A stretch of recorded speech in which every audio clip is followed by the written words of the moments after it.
Well, Ben Margulies, a research fellow at the University of Warwick, joins me now in the studio. So some very strong comments from James Comey. He's morally unfit. He tells lies all the time. He treats women like pieces of meat. And strangely, the suggestion that Russians may have something on him.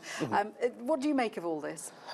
I mean, it's striking that someone who has held an office that is usually seen as being apolitical has come out with such forthright attacks on the president's character, his fitness, really political judgment. So it's interesting to see how Trump has driven, essentially bureaucrats, essentially figures, ostensibly neutral figures from the state, to this sort of very politicized reaction. It's a sign of the sort of very heightened polarization that Trump has brought to Washington. And it's, of course, in and of itself, quite shocking. And the anger that he's clearly generated in James Comey. But Trump has faced criticisms like this before. So what impact, if any, will this have on his supporters? Anything?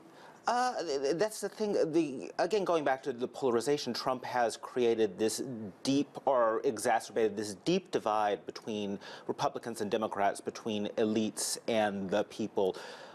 Between regions, and the result is that we've lost this kind of sense of common arbiters, common values, a common sense of truth.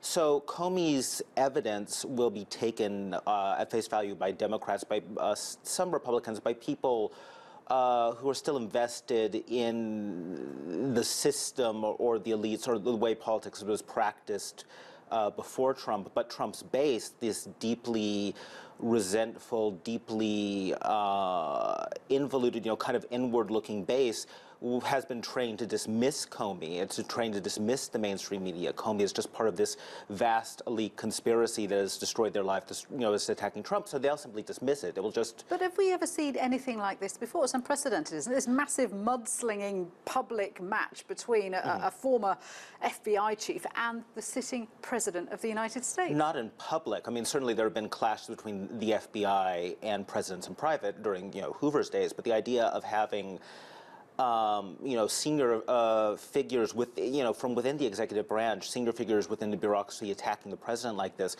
again, it's a sign that Trump has, brought a somewhat alien and certainly very populist way of doing politics, which has politicized the executive branch, which has politicized areas that were usually kept off limits. So that, seeing that out in the open is certainly novel in the last, I can't think of something in living memory. Well, I'm sure James Comey welcomes the publicity because his book is out very soon. Ben, thank you very much indeed for that. Ben Margulies there.